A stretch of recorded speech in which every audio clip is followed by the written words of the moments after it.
¿Cuál es la verdadera esperanza de la humanidad? ¿Es una existencia inmortal en el cielo, mirando el rostro de Dios por toda la eternidad? ¿O es la esperanza del cristiano una resurrección a la vida eterna y el gobierno en el reino de Dios a través de las edades sin fin? Hoy, el cristianismo se divide literalmente en cientos de sectas y denominaciones, con muchas interpretaciones sobre la vida, la muerte y el más allá. Pero, ¿por qué debería haber tantas ideas diferentes sobre la vida del hombre en el más allá? ¿Por qué debe haber tal estado de confusión acerca de cuál es realmente la recompensa del cristiano? ¿Por qué tantos creen que son o tienen un alma inmortal que sobrevive a la muerte en el cielo, el limbo, el paraíso o el infierno? La enseñanza bíblica sobre este tema del hombre, qué es él, su propósito en esta vida, su destino y cómo alcanzar ese destino, es muy clara. ¿No es hora de que eliminemos las telarañas de la confusión denominacional y sectaria y busquemos en la palabra de Dios para ver lo que dice sobre el destino final del hombre y cómo debe alcanzar esa meta? Cuando era niño, mis padres, eclesiásticos, maestros y otros me enseñaron que nacimos con inmortalidad y que todo creyente en Jesucristo estaba destinado al cielo, más allá de las nubes. Creí completamente esto. Pensé, como todos los demás que aceptaron a Cristo, que algún día iría al cielo y viviría allí para siempre. Simultáneamente con esta idea de que yo era inmortal o que tenía un alma inmortal en algún lugar de mí, también escuché mucho acerca de la resurrección de los muertos. Estos dos conceptos parecían, incluso para mi mente joven, contradictorios. Si fuera inmortal, ¿por qué tendría que resucitar? Descubrí que los hombres tenían varias ideas para intentar reconciliar esta paradoja. Algunos enseñaron que al morir los justos van inmediatamente a su recompensa en el limbo, el paraíso o el cielo, pero los malvados van instantáneamente al infierno, donde estas almas inmortales arderían por los siglos de los siglos. Note cuán firmemente esta misma idea de un alma inmortal estaba fijada en la mente de Benjamin Franklin. En su autobiografía, Franklin cuenta que una vez consideró iniciar su propia secta, que se llamaría la Sociedad de los Libres y Fáciles. Dijo que su credo previsto para esta nueva religión debía contener lo que él creía que eran los elementos esenciales de todas las religiones conocidas. Observe cómo su lista de esenciales incluía la creencia en la inmortalidad del alma. Que hay un Dios que hizo todas las cosas, que gobierna el mundo por su providencia, que el alma es inmortal y que Dios ciertamente recompensará la virtud y castigará el vicio, ya sea aquí o en el más allá. Hasta donde recuerdo, de niño me enseñaron que al morir vas inmediatamente a tu recompensa, generalmente en el cielo, o castigo, generalmente al fuego del infierno, y permaneces allí hasta el día del juicio final. En este día se suponía que las almas de los justos en el cielo y los del infierno se reunirían con sus cuerpos resucitados, donde luego compartirían las alegrías o dolores de la eternidad, dependiendo de si se salvaron o se perdieron. Seamos sinceros, se han promulgado muchas ideas contradictorias sobre lo que sucede después de la muerte. Hay mucha confusión sobre esta importante cuestión y Dios no es autor de confusión. 1 Corintios 14:33. ¿Dónde se originaron realmente estas ideas confusas y no bíblicas acerca de lo que es el hombre y su destino final? Cuando comencé a estudiar la Biblia diligentemente, descubrí que no se contradecía. Más bien encontré la misma enseñanza consistente con respecto a lo que es el hombre y cuál es su destino, tanto en el Antiguo como en el Nuevo Testamento. Antes de ir a la Biblia, veamos brevemente lo que algunos de los antiguos enseñaron sobre este tema. Hace unos años visité las tumbas vacías de algunos de los antiguos faraones egipcios en el Valle de los Reyes, cerca de Luxor, Egipto. Me sorprendió ver que los jeroglíficos egipcios en las paredes de las tumbas de los faraones representaban un levantamiento o resurrección a la vida después de la muerte. Pero, ¿cómo pudieron estos antiguos egipcios, inmersos en el paganismo y apartados de la verdad del Dios Todopoderoso, haber conocido la verdad sobre la resurrección? Esto me desconcertó. El rey Tutankamón, fue enterrado en una tumba muy elaborada. Posteriormente, sus restos fueron retirados y colocados en el Museo de El Cairo, junto con muchos artículos y artefactos, sillas, mesa, cama, etc., donde desde entonces han sido vistos por millones. Pero, ¿por qué estos faraones hicieron preparativos de entierro tan elaborados, incluida la momificación de sus cadáveres? La respuesta simple es que creían en una vida después de la muerte, cuando abrirían los ojos en una resurrección. Entonces, podrían disfrutar de todos estos objetos materiales, incluyendo, en algunos casos, la comida, en el mismo instante de su resurrección. Pero, ¿dónde aprendieron esta verdad los antiguos egipcios paganos? La Biblia o la historia no revelan esto claramente. Noé sabía acerca de la resurrección. Lo mismo hicieron sus hijos Sem, Jafet y Cam, y los egipcios descendieron de Misraim, hijo de Cam.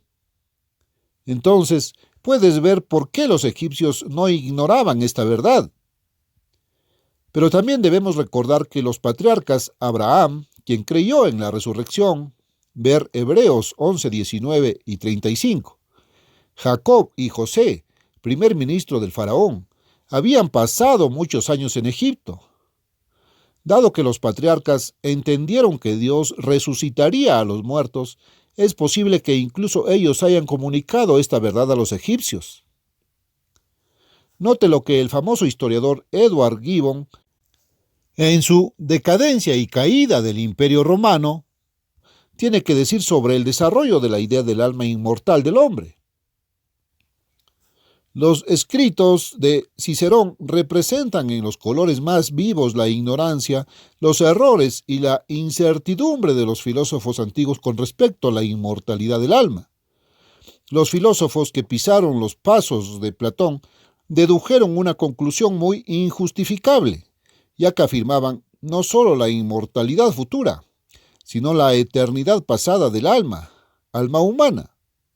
The Modern Library Series, Nueva York, Random House, 1, 15, 2, página 398-399.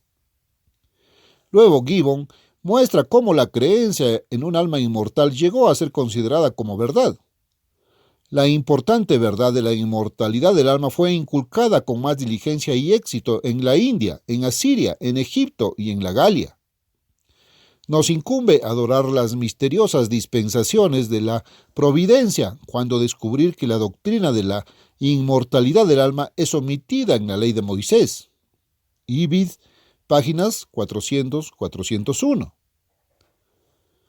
¿Cómo afectó esta creencia al pueblo judío? Gibbon dice que los saduceos rechazaron la inmortalidad del alma como una opinión que no recibió aprobación del libro divino. Ibid, página 202. Luego agrega que la inmortalidad del alma se convirtió en el sentimiento predominante de la sinagoga bajo el reinado de los príncipes y pontífices asmoneos. Su celo, el de los judíos, sin embargo, no añadió nada a su evidencia, ni siquiera a su probabilidad, y todavía era necesario que la doctrina de la vida y la inmortalidad, que había sido dictada por la naturaleza, aprobada por la razón y recibida por la superstición, debe obtener la sanción de la verdad divina de la supuesta autoridad y ejemplo de Cristo. Ibid.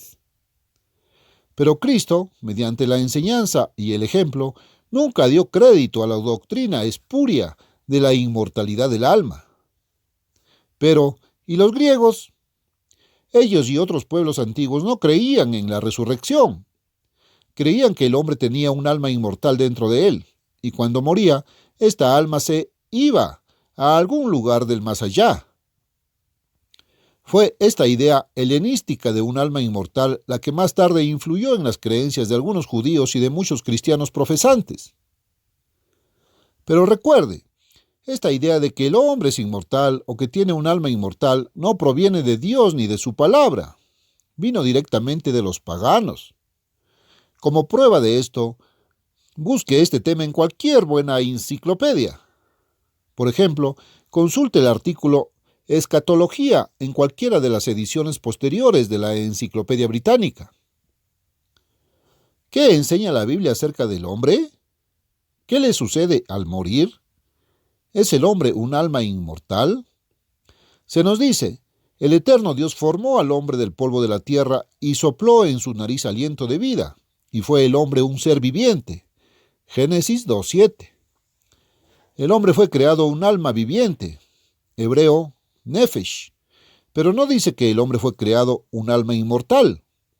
Más bien, continúa mostrando que el hombre era mortal, que moriría. Génesis 2:17. Esta palabra nefesh, traducida como alma, también se usa en las escrituras hebreas para referirse a las criaturas inferiores que Dios había creado. ¿Puede el alma morir? El alma que pecare, esa morirá. Ezequiel 18, 4 y 20. En muchos casos, la Biblia habla de almas muertas, de ellas muriendo y pereciendo. Cuando los escritores del Nuevo Testamento citaron los pasajes del Antiguo Testamento donde se usaba la palabra nefesh, alma, usaron el equivalente griego suche, que significa un ser viviente, idéntico en significado a la palabra hebrea nefesh. Note lo que Jesús dijo con respecto al alma, suche. Temed a aquel Dios que puede destruir el alma y el cuerpo en el infierno, Gehenna, el lago de fuego. Mateo 10:28. Job, citando a Elifaz, escribió, ¿será el hombre mortal más justo que Dios? Job 4:17. Y en Deuteronomio se nos dice que era posible que un hombre lo hiera a su prójimo mortalmente hasta que muera. Deuteronomio 19:11. Mortal significa aquello que puede morir.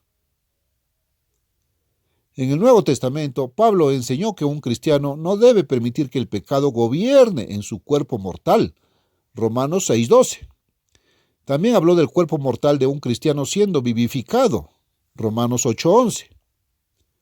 En la resurrección, es necesario que esto mortal se vista de inmortalidad. 1 Corintios 15, 53, 54. Pablo habló de los cuerpos de los cristianos como nuestra carne mortal. 2 Corintios 4:11. Pero añadió que viene el tiempo en el futuro cuando nuestra mortalidad será sorbida por la vida eterna. 2 Corintios 5:4. Pablo también se inspiró para escribir una promesa de inmortalidad. A los que, perseverando en hacer el bien, buscan gloria y honra e inmortalidad, les será dada vida eterna. Romanos 2:7. ¿Notaste que el hombre debe buscar, como un regalo de Dios, la inmortalidad? ¿Por qué? Solo Dios tiene inmortalidad para dar. El único, refiriéndose al Rey de Reyes, versículo 15, tiene inmortalidad. 1 Timoteo 6:16. Por tanto, al Rey de los siglos, inmortal, invisible, al único y sabio Dios, sea honor y gloria por los siglos de los siglos. 1 Timoteo 1:17.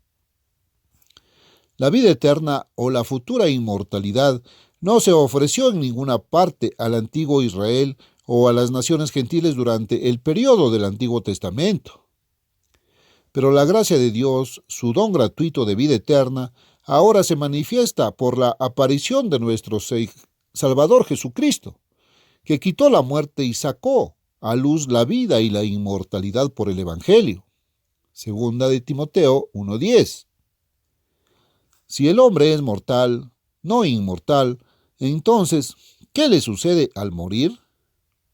¿Se va su alma inmediatamente al cielo, al infierno o a algún lugar donde esté consciente?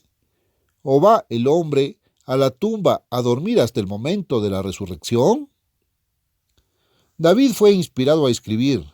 Su aliento, del hombre, sale Él vuelve a su tierra, en ese mismo día perecen sus pensamientos. Salmo 146:4. Esta escritura revela que el hombre deja de pensar en el momento de su muerte. El hijo de David, Salomón, reveló que no hay obra, ni trabajo, ni ciencia, ni sabiduría en el sepulcro. Seol, ¿a dónde va? Eclesiastés 9:10. Esta es la enseñanza clara de su Biblia desde Génesis hasta Apocalipsis. El hombre es mortal, él morirá. En la muerte es como quien está dormido esperando la resurrección. No hay absolutamente ninguna actividad mental o física en la tumba. Salmos 6:5 y 115:17. En la Biblia se registran numerosas resurrecciones, de regreso a una vida física, pero no hay ni una sola palabra acerca de que los muertos hayan tenido algún conocimiento de lo que ocurrió durante el intervalo en que estuvieron muertos.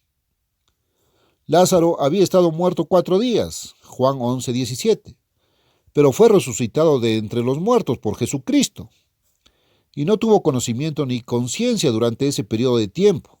Más bien estaba como en un sueño profundo, en un estado de inconsciencia.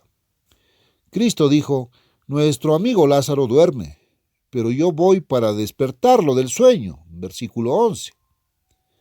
Además, en nuestro tiempo ha habido numerosos ejemplos de personas que realmente han vuelto a la vida a través de masajes cardíacos y estimulación eléctrica o con drogas, después de que sus corazones se detuvieran durante algún tiempo. Pero ninguna de esas personas informó haber tenido conciencia alguna durante el tiempo en que estuvo técnicamente muerto. ¿Tiene la ciencia las respuestas para explicar qué es el hombre, qué sucede con la muerte, cuál es el destino final del hombre, o cómo puede el hombre alcanzar ese destino? No, porque solo Dios puede revelar las respuestas a estas preguntas vitales, y Él ha dado a conocer esta verdad solo en la Biblia. Al hombre no se le ofrece otra esperanza, sino la esperanza de la resurrección. Según la Biblia, esta es la única esperanza del hombre.